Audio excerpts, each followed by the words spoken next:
नमस्कार मंडळी. तर कशा आहात सर्व. तर आजचा व्हिडिओ माझा असणार आहे वड्यांचा, ज्या की मिक्स डाळीच्या असतात. काही भागात याला सांडगे पण म्हणतात, पण आम्ही याला वड्या म्हणतो.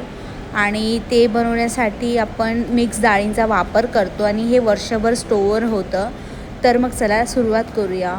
तर इकडे वड्या बनवण्यासाठी मी 4 प्रकारच्या डाळी घेतलेल्या आहेत. त्यामध्ये आहे पाव किलो हरभऱ्याची, पाव किलो चवळीची, 1 किलो मुगाची आणि 1 किलो मटकीची डाळ असे भिजून घेतले आणि त्यांना असं स्वच्छ पाण्याने धुवून घ्यायचे जोपर्यंत त्यातलं ते चिकट पाणी जात नाही. तर हे जे डाळी घेतलेले आहे यांना आपल्याला स्वच्छ पाण्याने धुवून घ्यायचं आहे आणि पाण्यात म्हणजे 3 ते 4 वेळा तरी आपल्याला त्यांना स्वच्छ धुवून घ्यायचं आहे. म्हणजेच त्याच्यामध्ये काय सालपट असेल किंवा काय असेल, डाळीच्या वरचे जे साल असतात ते सगळं पाण्यात टाकून थोडं चवळलं ना की ते आपल्याआप निघून जातं आणि डाळ चांगली आपली स्वच्छ होते. त्यासाठी याला 3 ते 4 वेळा जेवढं पाण्यात असं घाण पाणी जाईल किंवा असं थोडंसं फिकट पाणी येईल तोपर्यंत त्याला आपल्याला स्वच्छ धुवून घ्यायचं आहे. तर बघू शकता इथे मी सर्व ज्या डाळी घेतलेल्या आहेत त्यांना 3 ते 4 वेळा पाण्याने स्वच्छ धुवून घेणार आहे, म्हणजे ते चांगले क्लीन होतील.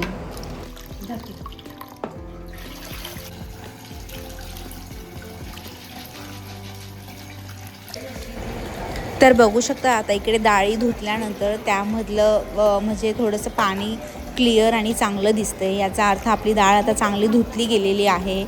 आणि आता ते चांगले धुतल्यानंतर इथे मी ह्या सर्व डाळी ज्या आहेत त्या थोडं पाणी टाकून यांना मी रात्रभर भिजत ठेवणार आहे.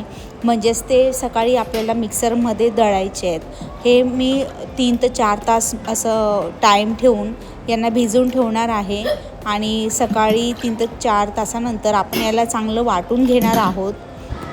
तर इकडे वड्यांच्या पिठात टाकण्यासाठी मी आपल्या अंदाजानेच लसूण आणि अद्रक आहे त्याला चांगलं बारीक कट करून घेतलेलं आहे, जेणेकरून मिक्सरमध्ये त्याचे जाड पीसेस राहणार नाही. त्यानंतर एका प्लेटमध्ये जिरं, ओवा, बडीशेप आणि कोथिंबीर घेऊन घेतलेली आहे. आपल्याला हे पण वड्यांमध्ये टाकून घ्यायचं आहे, जेणेकरून त्याची टेस्ट खूप छान येईल. त्यानंतर यामध्ये आपल्याला मिरची पावडर न टाकता आपल्याला अखंड मिरची टाकायची आहे, म्हणजे जी वड्यांचं टेस्ट असणार ती अजून छान येईल.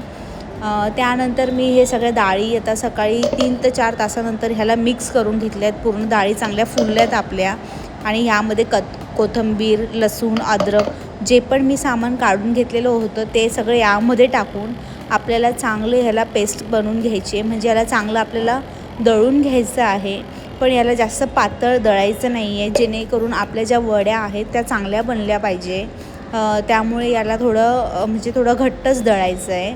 आणि आता हे पीठ पूर्ण दळून झाल्यानंतर यामध्ये आपण थोडंसं चवीनुसार मीठ टाकून घ्यायचं आहे आणि थोडी लाल चटणी टाकून घ्यायची आहे, म्हणजे त्याला थोडासा तिखटपणा चांगला येईल. आणि हे टाकून झाल्यानंतर पिठाला आपल्याला चांगलं मिक्स करून घ्यायचं आहे.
तर बघू शकता इथे आता आम्ही वड्या टाकायला सुरुवात केलेली आहे आणि वड्या टाकण्यासाठी आपल्याला एक चाळण लागते.